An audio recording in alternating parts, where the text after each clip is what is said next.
অলৌকিক গল্প বা বুদ্ধি দিয়ে আমরা সাধারণত যার ব্যাখ্যা করতে পারি না এরকম গল্প শুনতে আমরা সত্যি সবাই খুব ভালোবাসি। তো যেই গল্পটি আমি এখন পড়ব সেই গল্পটির নাম মৃতের প্রতিশোধ। লেখিকা সুচেতা গুপ্ত। বুদ্ধিতে যার ব্যাখ্যা চলে না তেমন একটি গল্প। আমরা বিজ্ঞানের যুগে বাস করি। আমাদের প্রাত্যহিক জীবনযাত্রা বিজ্ঞানের বেড়াজালে সুনিয়ন্ত্রিত, কিন্তু এখনও এই প্রকৃতির রাজত্বে এমন কতকগুলি অতিপ্রাকৃত ঘটনা ঘটতে দেখা যায় যেগুলোকে বুদ্ধির দ্বারা বা বিজ্ঞানের দ্বারা সত্যিই ব্যাখ্যা করা চলে না। সম্প্রতি এই বাঁকুড়া শহরের বুকে এমন একটি ঘটনা ঘটে গেল যাতে আমিই বা বলি কেন, যারা এই বিষয়ে প্রত্যক্ষদর্শী তারাও সকলেই হতবুদ্ধি হয়েছেন। সংক্ষেপে ঘটনাটা বলি।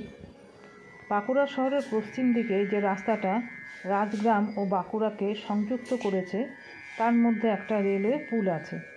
এই পুলটি পেরিয়ে শহরে ঢোকা যায়। লোকমুখে এই পুলটি বড় পুল বলে পরিচিত।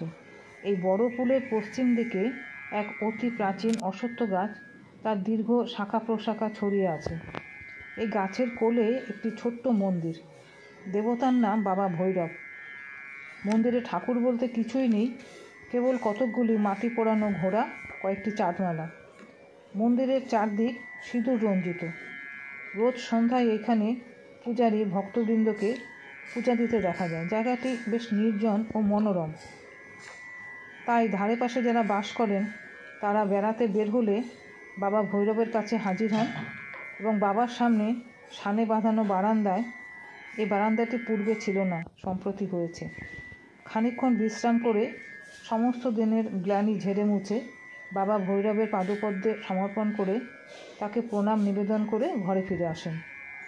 এই পথ দিয়ে গ্রামাঞ্চল থেকে অনেক পথিককে নানা কাজে শহরে আসতে হয়। শহরে প্রবেশ করবার পূর্বে তারা বাবা ভৈরবকে প্রণাম করে কার্যসিদ্ধির জন্য মানসিক জানিয়ে আসে। ফেরবার পথে বাবাকে যার যার সামর্থ্য বাবার মন্দির সংলগ্ন ধনভাণ্ডারের ফুটো দিয়ে গলিয়ে দেয়। এই ভৈরব খুবই জাগ্রত দেবতা বলে লোকমুখে প্রসিদ্ধি আছে। শোনা যায় রেলওয়ে কর্তৃপক্ষ যখন প্রথম লাইন বসান তখন সে লাইন ভৈরবের মন্দিরের ওপর দিয়ে চলে গিয়েছিল, কিন্তু আশ্চর্যের বিষয় প্রত্যেক রেল ইঞ্জিন ভৈরবের সামনে এসে থেমে যেত, কিছুতেই আর চলত না। অবশেষে রেলওয়ে কর্তৃপক্ষ বাধ্য হয়ে লাইন সরিয়ে নেন আর পাঁঠা বলি দিয়ে পুজো করে বাবা ভৈরবকে শান্ত করেন। তদবধি রেল চলাচলে আর কোনো বিঘ্ন ঘটেনি। সেই সময় থেকে বাবা ভৈরব রেলওয়ে সম্পত্তিতে রাজত্ব পেতেছেন এবং বাবার ভক্তের সংখ্যাও দিন দিন বাড়ছে। উপরোক্ত ঘটনাবলীর মধ্যে কতটুকু যে সত্য আছে, রেলওয়ে কর্তৃপক্ষ লাইন সরিয়ে বাবাকে পাঁঠা বলি দিয়ে পূজা করে শান্ত করেছিলেন কি না তা তদন্ত সাপেক্ষ। কিন্তু একটা ব্যাপার বাবা ভৈরবের গণ্ডির মধ্যে প্রায়ই ঘটে থাকে, তা সকলেই লক্ষ্য করে থাকবেন। সেটি আর কিছু নয়, রেলে মানুষ চাপা পড়া। এমন বছর নেই যে বাবার এই গণ্ডির মধ্যে একটি বা দুটি মানুষ চাপা না পড়ে। এই চাপা পড়ার আবার রকম ফের আছে। কেউ জীবনে অশান্তির বোঝা বইতে না পেরে ট্রেনের চাকার তলায় গলা দিয়ে আত্মহত্যা করেন, আবার কেউ বা অসতর্কভাবে চলতে গিয়ে চাপা পড়ে। যে বছর কোনো মানুষ কাটা না যায় সে বছর কয়েকটা গরু কিংবা ছাগল রেলে চাপা পড়বে। রেলওয়ে লাইন শহরের প্রান্তদেশ দিয়ে অনেকটা পথ গিয়েছে, কিন্তু আর কোনো জায়গায় দুর্ঘটনা না ঘটে এই বিশেষ জায়গাটিতে, অর্থাৎ ভৈরবের মন্দির থেকে দক্ষিণে 200 হাতের মধ্যে লাইন ধরে শিরীষ গাছ পর্যন্ত ভৈরবের গণ্ডি। এর মধ্যেই ঘটে কেন সেটা সত্যি বুদ্ধি দিয়ে ব্যাখ্যা করা চলে না। এখানে কোনো দুর্ঘটনা ঘটলেই লোকে বলা বলি করে বাবা ভৈরব নিলেন, কিন্তু বাবা ভৈরব সত্যি নেন কি না, নররক্তে ভৈরবের তৃপ্তি হয় কি না তার উত্তর পাওয়া যায় না। কিছুদিন আগে এমনি একটা দুর্ঘটনা ঘটে গেল। একটা প্যাসেঞ্জার ট্রেন ছুটতে ছুটতে ভৈরবের সামনে এসে থেমে গেল। ভৈরবের মন্দিরে ট্রেন থামা মানেই কোনো দুর্ঘটনা। দলে দলে লোক বড় পুল অভিমুখে ছুটতে লাগলো। তখন শহরের বুকে সন্ধ্যার ঘন ছায়া নেমে এসেছে। পড়াশোনায় একটু ব্যস্ত ছিলাম, বাইরে বেরিয়ে এসে পথচারীদের জিজ্ঞাসা করে জানলাম এ পাড়ারই একটি মেয়ে ট্রেনে চাপা পড়েছে। এ পাড়ারই মেয়ে, একটু কৌতূহল। একটা টর্চ নিয়ে বেরিয়ে পড়লাম অকুস্থলের উদ্দেশ্যে। বড় পোল আমাদের বাড়ি হতে বেশি দূর নয়। গিয়ে দেখলাম সেখানে ইতিমধ্যেই লোকে লোকারণ্য হয়ে গেছে। সে এক বীভৎস ব্যাপার। মেয়েটি বোধহয় ইঞ্জিনের সামনে ঝাঁপিয়ে পড়েছিল, তাই ইঞ্জিনের সামনে যে জালটা থাকে তার আঘাতে সে প্রায় 10-15 হাত ওপর থেকে ছিটকে মাঝখানে এসে পড়েছে। এই পতনের ফলে সম্ভবত তার মৃত্যু হয়েছে। ঘাড় ও পিঠের শিরদাঁড়াটা সম্পূর্ণ ভেঙে গেছে, মাথাটা ফেটে গেছে। অনুসন্ধানে জানলাম আত্মহত্যা। এই আত্মহত্যার কারণস্বরূপ যা জেনেছিলাম তা হচ্ছে এই: মেয়েটি নিকটবর্তী একটি পাড়ার মেয়ে, বিয়ে হয়েছিল নদীর অপর পাড়ের গ্রামে। মেয়েটির দাম্পত্য জীবন সুখের ছিল না। স্বামী ছিল পানাসক্ত ও নষ্ট চরিত্র। সে নরপশু স্ত্রীকে কঠিনভাবে মারধর করত, কুণ্ঠিত হতো না। ঘটনার দিন পরিস্থিতি চরমে ওঠে, যার পরিণতি এই আত্মহত্যা। এই হচ্ছে ঘটনা।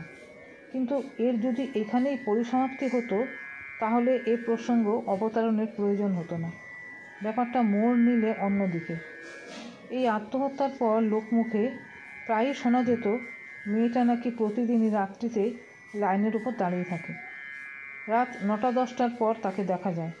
বলতে কি, এই জন্য বেশি রাতে সে রাস্তায় বিশেষ প্রয়োজন ব্যতীত স্থানীয় লোক একাকী চলাচল করত না। আগেই বলেছি, মেয়েটির স্বামী ছিল পানাসক্ত ও নষ্ট চরিত্র। সে নদী পেরিয়ে এসে শহরে চাকরি করত ও সন্ধ্যার পর বাড়ি ফিরে যেত। স্ত্রী আত্মহত্যা করবার পর লোকটা কেমন যেন আনমনা হয়ে গেল। সর্বদা অনুভব করতে লাগলো যেন কেউ তাকে অনুসরণ করছে। রাত্রে বিছানায় শুয়েও তার মনে হতো কে যেন তার পাশে শুয়ে। আতঙ্কে সে চিৎকার করে উঠত, চোর চোর। বাড়ির লোক ব্যাপারটা অনুভব করতে পেরেছিল, তাই তারা তাকে নিষেধ করলো একা একা রাত্রে না বেরোতে। এর প্রায় 1 মাস পরে একদিন, প্রতিদিনের মতো সেদিনও সে সন্ধ্যার পর নদী পেরিয়ে বাড়ি ফিরছিল। অন্ধকার বেশ গভীর, চারদিকে জনমানব নেই। রাত্রে নদী পেরিয়ে বাড়ি ফেরা তার অনেক দিনের অভ্যেস। কিন্তু আজ মনে হলো কে যেন তার পিছু পিছু আসছে। কে? পিছনে তাকালো লোকটা, না কেউ তো নেই, তার ভ্রম। আবার যেই সে কয়েক পা চলেছে, আবার সেই পদশব্দ। লোকটা আর একটু হেঁটে নদীতে নামল। যেখানে তার আত্মঘাতী স্ত্রীকে পোড়ানো হয়েছিল সেখানে পর্যন্ত বেশ এলো, কিন্তু তারপর আর যেন পা চলতে চায় না। সে মহাশ্মশানে থমকে দাঁড়িয়ে পড়ল লোকটা। পদশব্দ এবার যেন আরও নিকটবর্তী, আরও আরও। আবার না তাকিয়ে থাকতে পারল না সে। কিন্তু এবার যা দেখলো তাতে তার মদের নেশা ছুটে গেল। সে দেখল তার মৃতা স্ত্রী উন্মুক্ত 2 বাহু বাড়িয়ে তাকে আলিঙ্গন করতে যেন ছুটে আসছে। ঝড়ে তার উন্মুক্ত কেশরাশি হাওয়ায় উড়ছে। ভাটার মতো চোখ দুটো যেন দেহ হতে বেরিয়ে আসতে চাইছে। দেহে কোনো বস্ত্র নেই, সম্পূর্ণ উলঙ্গ। হতভাগ্য স্বামী এই দৃশ্য সহ্য করতে পারল না। ছুটল সে জীবন পণ করে। ছুট ছুট ছুট। নদীর তীরবর্তী ঝোপ জঙ্গল ও তরকারির ক্ষেত পেরিয়ে যখন সে বাড়িতে পৌঁছলো তখনও তার জ্ঞান আছে, কিন্তু বড় তৃষ্ণা। সে 1 গ্লাস জল চাইল। তারপর তার জ্বর এলো। 2য় দিনে জ্ঞান হারালো। 3য় দিনে মুখ দিয়ে ফেনা উঠতে লাগলো এবং যন্ত্রণায় গো গো করতে করতে মরজগৎ ত্যাগ করলো। কী রোগে সে মারা গেল তা কেউই নির্ণয় করতে পারল না। এমনি করে কি এক দেহাতীত স্ত্রী তার জীবন্ত স্বামীর ওপর প্রতিশোধ নিলে, যে তার সোনার সংসার কঠোর আঘাতে ধূলিসাৎ করে দিয়েছে। জীবনে তাকে সুখ দেয়নি, বাঁচতেও দেয়নি। যে অপরকে বাঁচতে দেয়নি তার নিজেরও কি বাঁচবার অধিকার আছে? জানি না এ প্রশ্ন সেই লোকান্তরী তার হৃদয়ে জেগেছিল কিনা।